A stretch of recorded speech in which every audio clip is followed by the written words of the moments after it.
आप सभी दर्शकों का बहुत बहुत स्वागत है देश न्यूज के खास कार्यक्रम में। दर्शकों, प्राचीन मंदिरों या अन्य जगहों पर रखे खजाने की रखवाली सांपों के करने के किस्से तो आपने बहुत सुने होंगे।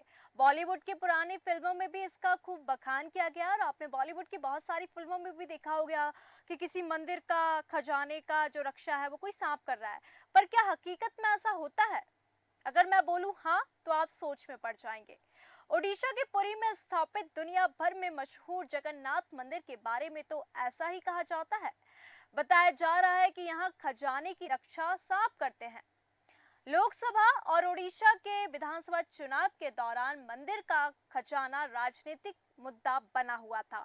अब आज यानी कि 14 जुलाई को इसे फिर से खोलने की पहल की गई है। आपको बता दें, आखिरी बार खजाने का दरवाजा साल 1985 में खोला गया था। इस बार खजाना खोलने के लिए खास तैयारी की गई है। आपको बता दें, ये जो खजाना है ये खुल गया है और सांप पकड़ने वाले से लेकर डॉक्टर तक लोग यहाँ पे तैनात थे। आइए जानते हैं कि क्या सचमुच खजाने की रक्षा सांप करते हैं और मंदिर में कितना खजाना है, मंदिर का रहस्य क्या है। क्योंकि आपको बता दें, जगन्नाथ मंदिर 4 धामों में से एक है, जिसका निर्माण 12वीं शताब्दी में किया गया।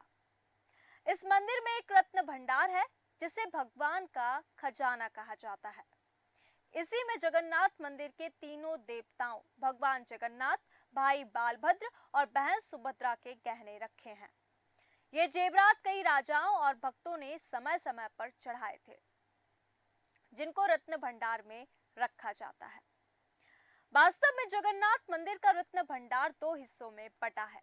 एक है बाहरी भंडार और दूसरा है भीतरी भंडार। बाहरी रत्न भंडार में भगवान को अक्सर पहनाने वाले जेवर रहते हैं, जिन जेवरों का उपयोग नहीं किया जाता, वे भीतरी भंडार में रखे गए हैं। अब हम बात करेंगे कि आखिरकार 1985 में क्यों खुला था भीतरी रत्न भंडार। मंदिर का बाहरी भंडार तो खुला है, लेकिन भीतरी रत्न भंडार को 1985 के बाद से नहीं खोला गया। इसे भगवान बालभद्र के लिए सोने का एक गहना निकालने के लिए 14 जुलाई 1985 को खोला गया था। अब इसकी चाबी भी गायब है। अपनी चाबी के बारे में जरूर सुना होगा। इसकी जानकारी तब हुई जब मंदिर की संरचना की भौतिक जांच की कोशिश हुई थी। तब आपको बता दें, 4 अप्रैल 2018 को बताया गया कि रत्न भंडार की चाबियां खो गई हैं। इसके बाद डुप्लीकेट चाबी का पता चला। इससे विवाद और बढ़ गया और पूरे मामले की जांच के लिए न्यायिक आयोग का गठन कर दिया गया। आपको बता दें, अब एक बार फिर से भगवान के खजाने को खोला गया है। बताया जा रहा है कि इसकी रक्षा किंग कोबरा करते हैं। ऐसे में ओडिशा सरकार ने इसकी पूरी प्रक्रिया की निगरानी के लिए एक नई उच्च स्तरीय समिति बनाई थी, जो खजाने की कीमती वस्तुओं की सूची बनाएगी। इस साल मार्च में बीजू जनता दल की पूर्ववर्ती सरकार ने खजाने में रखे गहनों और अन्य कीमती वस्तुओं की सूची की निगरानी को सुप्रीम कोर्ट के सेवानिवृत्त न्यायाधीश न्यायमूर्ति अरिजीत पयासत की अध्यक्षता में 12 सदस्यीय समिति बनाई थी। भाजपा की नई सरकार ने पुरानी समिति को भंग कर दिया। पिछले दिनों ओडिशा के कानून मंत्री पृथ्वीराज हरिचंदन ने बताया कि ओडिशा हाई कोर्ट के निर्देश के अनुसार ही समिति बनाई गई है। मीडिया रिपोर्ट्स में कहा गया है कि मंदिर प्रशासन की 16 सदस्यीय समिति ने भगवान के खजाने को खोलने के लिए सरकार के पास मानक संचालन प्रक्रिया यानी कि एसओपी का एक ड्राफ्ट भेजा है। इसमें मांग की गई कि भंडार खोलने के दौरान सपेरों और डॉक्टरों की टीम भी तैनात की जानी चाहिए। यह भी सुझाव दिया गया कि पारंपरिक पोशाक में पुजारी पहले मंदिर के अंदर भगवान लोकनाथ की पूजा करेंगे। इसके बाद एहतियात के तौर पर पहले अधिकृत कर्मचारी और सांप पकड़ने वाले अंदर जाएंगे। ऐसा इसलिए किया जाएगा ताकि अगर सांप किसी को डस ले तो उसे तुरंत इलाज मिल सके और सांप को पकड़ा जा सके। हालांकि बताया जाता है कि सांपों को लेकर स्थानीय प्रशासन तक में डर बना हुआ है। 16 सदस्यीय समिति के एक सदस्य का कहना है कि हाल ही में जगन्नाथ हेरिटेज कॉरिडोर प्रोजेक्ट के तहत जब मंदिर का सुंदरीकरण किया जा रहा था, तब भी परिसर में कई सांप मिले थे। इसलिए मंदिर के खजाने में भी सांपों के होने की पूरी संभावना है। आपको बता दें, साल 1978 में जब भगवान का खजाना खोला गया था, तो सारे गहनों और अन्य सामानों की लिस्ट बनाई गई। इसमें कुल 70 दिन लगे थे। 13 मई 1978 को शुरू हुआ गिनती का काम 23 जुलाई 1978 तक लगातार चला। उस वक्त भीतरी रत्न भंडार में सोने के 367 गहने मिले, जिनका वजन 4360 तोला था। चांदी के 231 सामान मिले थे, जिनका वजन 14,828 तोला था। वहीं बाहर वाले भंडार में सोने के 87 गहने मिले, जिनका वजन 8 किलो 470 था। यहाँ मिले चांदी के 62 सामानों का वजन 7,321 बताया गया। बताते चले कि एक भारी या एक तोला करीब 12 ग्राम का होता है। तत्कालीन कानून मंत्री प्रताप जैना ने 2021 में खुद राज्य की विधानसभा को बताया था कि जगन्नाथ मंदिर का खजाना साल 1978 में खोला गया। तब 12,831 भारी सोने और अन्य कीमती धातुएं और 22,153 भारी चांदी मिली। यानी मंदिर में करीब 1,068 किलो सोने और 1,846 किलो से अधिक वजन के चांदी के जेवर और सामान थे। तब भी 14 सोने और चांदी के सामानों का वजन नहीं किया जा सका था। इसके साथ ही किसी भी गहने या सामान का मूल्य निर्धारित नहीं किया गया था। जगन्नाथपुरी मंदिर के तहखाने की चाबी पुरी के कलेक्टर के पास होती है। वहीं खजाने को खोलने के लिए ओडिशा सरकार से अनुमति लेनी होती है।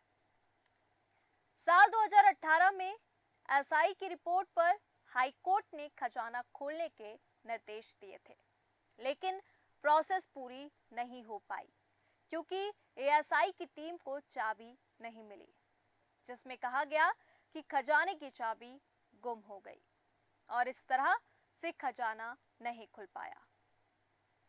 आपको बता दें, जगन्नाथपुरी में मिलने वाले प्रसाद को महाप्रसाद कहते हैं। ऐसा कहा जाता है कि इसके पीछे एक खास विधि का उपयोग होता है। इस प्रसाद की खासियत है कि इसे मिट्टी के बर्तन में ही बनाया जाता है। इसके अलावा ये प्रसाद गैस पर नहीं बल्कि लकड़ी के चूल्हे पर तैयार होता है। जब प्रसाद बनता है तो एक के ऊपर एक बर्तन रख दिए जाते हैं। माना जाता है कि जगन्नाथपुरी मंदिर की सुरक्षा गरुड़ पक्षी करता है। इस पक्षी को पक्षियों का राजा कहा जाता है। यही कारण है कि अन्य पक्षी मंदिर के ऊपर से जाने से डरते हैं। आप जगन्नाथ मंदिर जब जाएंगे तो मंदिर के छत के ऊपर आपको एक भी पक्षी या हेलीकॉप्टर नहीं दिखेगा। दिलचस्प बात तो ये है कि जगन्नाथ मंदिरपुरी के ऊपर एक 8 धातु चक्र है, जिसे नीले चक्र के रूप में जाना जाता है। मान्यता है कि ये चक्र मंदिर के ऊपर से उड़ने वाले जहाजों में कोई रुकावटें पैदा कर सकता है, इसलिए विमान भी मंदिर के ऊपर से नहीं उड़ते। अक्सर मंदिर में आपने एक या दो दरवाजे देखे होंगे, लेकिन जगन्नाथपुरी मंदिर के 4 दरवाजे हैं। बता दें, मुख्य द्वार को सिंह द्वारम कहते हैं। बताया जाता है कि सिंह द्वार पर समुद्र लहरों की आवाज सुनाई देती है, लेकिन मंदिर में एंट्री लेते ही लहरों का शोर बिल्कुल शांत हो जाता है, बिल्कुल खत्म हो जाता है। जगन्नाथ मंदिर का सबसे बड़ा रहस्य ये है कि इसके शिखर पर स्थित झंडा हमेशा हवा की विपरीत दिशा में लहराता है। वैसे आमतौर पर दिन के समय हवा समुद्र से धरती की तरफ चलती है और शाम को धरती से समुद्र की तरफ। लेकिन आपको जानकर हैरानी होगी कि ये प्रक्रिया उल्टी है। यहाँ पर ये जो प्रोसेस है ये एकदम उल्टी है। अब ऐसा क्यों है, आपके मन में यह प्रश्न भी उठ रहा होगा, क्योंकि आपको बता दें ऐसा क्यों है, ये रहस्य आज तक भी कोई नहीं जान पाया। जगन्नाथ मंदिर के शिखर पर एक सुदर्शन चक्र लगा है, जिसके बारे में कहा जाता है कि उसे किसी भी दिशा में खड़े होकर देखे पर ऐसा लगता है कि चक्र का मुंह आपकी तरफ ही है। इस तरह एक और रहस्य ये है कि मंदिर के शिखर की छाया हमेशा अदृश्य रहती है, उसे जमीन पर कभी कोई नहीं देख पाता। शास्त्रों में भगवान श्री कृष्ण के ही जगन्नाथ होने के प्रमाण मिलते हैं। मत्स्य पुराण में उल्लेख है कि जगन्नाथ मंदिर में भगवान श्री कृष्ण अपने भाई बहन के साथ विराजमान हैं। सभी मंदिरों में भगवान की मूर्तियां अष्ट धातु या अन्य किसी धातु या पत्थर की बनी होती हैं, लेकिन जगन्नाथ मंदिर में नीम की लकड़ियों से मूर्तियां बनी हैं। माना जाता है कि मालवा के राजा इंद्रद्युम्न को सपने में श्री कृष्ण ने नीम के पेड़ के लट्ठे से अपनी और अपने भाई बहन बलभद्र और सुभद्रा की मूर्तियां बनाने का आदेश दिया। तब राजा इंद्रद्युम्न ने यह मंदिर बनवाया था। मान्यता के अनुसार जगन्नाथ मंदिर के गर्भगृह में भगवान जगन्नाथ, बलभद्र और सुभद्रा की मूर्तियां हैं, जो हर 12 वर्षों में बदल जाती हैं। जब मंदिर की मूर्तियों को बदला जाता है, तब मूर्तियों में से ब्रह्म पदार्थ को निकालकर नई मूर्तियों में लगाया जाता है। ब्रह्म पदार्थ को श्री कृष्ण का हृदय माना जाता है। जगन्नाथ मंदिर के पुजारियों का कहना है कि जब वे भगवान का दिल नई मूर्तियों में रखते हैं, तब उन्हें अपने हाथों में कुछ उछलता हुआ महसूस होता है। मंदिर के पुजारियों का मानना है ये ब्रह्म पदार्थ है जो अष्ट धातु से बना है, लेकिन यह ब्रह्म पदार्थ जीवित अवस्था में है। इस ब्रह्म पदार्थ को देखने वाला अंधा हो सकता है या उसकी मृत्यु भी हो सकती है। इसलिए ब्रह्म पदार्थ को बदलते समय पुजारियों की आंखों पर रेशमी पट्टियां बांध दी जाती हैं। इसी तरह मंदिर की धूप में कभी कभी, आपको बता दे, कभी भी परछाई नहीं बनती है। जब भगवान विष्णु ने द्वापर युग में श्री कृष्ण के रूप में अवतार लिया, यह उनका मानव रूप था। सृष्टि के नियम के अनुसार इस रूप की मृत्यु तय थी। ऐसे में महाभारत युद्ध के 36 साल बाद श्री कृष्ण ने देह त्याग कर दिया, लेकिन जब पांडवों ने उनका अंतिम संस्कार किया तो श्री कृष्ण का पूरा शरीर तो अग्नि में समर्पित हो गया, लेकिन उनका हृदय जो था वो धड़क रहा था। अग्नि ब्रह्म के हृदय को जला नहीं पाई। पांडव इस दृश्य को देखकर चकित रह गए। तब आकाशवाणी हुई कि यह ब्रह्म का हृदय है, इसे समुद्र में प्रवाहित कर दो। पांडवों ने श्री कृष्ण के हृदय को समुद्र में प्रवाहित कर दिया। कहा जाता है कि जल में प्रवाहित श्री कृष्ण के हृदय ने एक लट्ठे का रूप ले लिया और पानी में बहते बहते उड़ीसा के समुद्र तट पर पहुंच गए। उसी रात वहां के राजा इंद्रद्युम्न को श्री कृष्ण ने सपने में दर्शन दिए और कहा कि वो एक लट्ठे के रूप में समुद्र तट पर स्थित हैं। सुबह जागते ही राजा इंद्रद्युम्न भगवान श्री कृष्ण की बताई हुई जगह पर पहुंचे। इसके बाद उन्होंने लट्ठ को प्रणाम किया और उसे अपने साथ ले आए। इस लट्ठे से ही भगवान जगन्नाथ, बलभद्र और सुभद्रा जी की मूर्ति का निर्माण विश्वकर्मा जी ने किया। भगवान कृष्ण का हृदय बदलते समय आंखों पर पट्टी, हाथों में दस्ताने और पूरे शहर की बिजली गुल करने के पीछे यह मान्यता है कि अगर किसी ने गलती से भी उसे देख लिया तो उसकी मृत्यु हो जाएगी। यही कारण है कि नव कलेवर की रस्म निभाने से पहले पूरी सतर्कता बरती जाती है। मूर्ति बदलने वाले पुजारी बताते हैं कि जब भी यह प्रक्रिया होती है तो उसे समय ऐसा लगता है जैसे कलेवर के अंदर खरगोश फुदक रहा हो। हालांकि हाथों में भी कपड़े बांधे होते हैं तो बहुत साफ साफ कुछ पता नहीं चल पाता। तो जगन्नाथ में आज भी श्री कृष्ण जी का हृदय धड़कता है। भगवान जगन्नाथ के पास आखिरकार कितना खजाना है। भंडार की सुरक्षा आज भी क्या जहरीले सांप करते हैं, सांपों का डेरा और गुम चाबियां, इसका आखिरकार राज क्या है, इसका आखिरकार रहस्य क्या है? क्योंकि जगन्नाथपुरी के खजाने की चाबी जो है वो गायब हो चुकी थी। 1985 में आखिरकार क्यों खोला गया था भीतरी भंडार, इसके पीछे की कहानी क्या है, क्योंकि जो खजाना है भगवान का वो दो हिस्सों में बटा हुआ है। क्योंकि प्राचीन मंदिर और भी जगह की रखवाली सांपों के करने के किस्से हमने बहुत सुने हैं, लेकिन आज भी जगन्नाथ मंदिर में खजाने की रक्षा स्वयं सांप करते हैं। और जो वहाँ पे मंदिर है उसके पीछे की कहानी क्या है, जगन्नाथपुरी की स्थापना आखिरकार कैसे हुई, इसके पीछे की हकीकत क्या है, क्योंकि ओडिशा के पुरी में स्थापित और दुनिया भर में मशहूर जगन्नाथ मंदिर के बारे में ऐसा कहा जाता है और तमाम तरह के जो रहस्य हैं वो सामने आते हैं। भी बताया जाता है कि यहाँ खजाने की रक्षा सांप करते हैं। ये जो मंदिर था ये राजनीतिक मुद्दा भी बना हुआ था। बहुत लंबे समय से लोगों को इंतजार था कि कब वो दिन आए, कब भगवान जगन्नाथ के खजाने को खोला जाए, लेकिन अब इंतजार खत्म हो चुका है। 14 जुलाई यानी कि आज भगवान जगन्नाथ की जो खजाने हैं उसको खोल दिया गया है। आखिरी बार खजाने का दरवाजा 1985 में खोला गया था। 46 साल बाद इस खजाने को खोला गया है।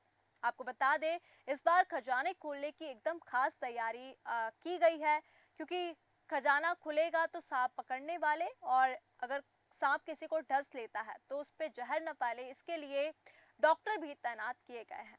क्योंकि आपको बता दें भगवान का जो खजाना है वो दो हिस्सों में बटा गया है और 12वीं शताब्दी में इसका निर्माण करवाया गया था। और इस मंदिर में रत्न भंडार है जो काफी रहस्यमयी है।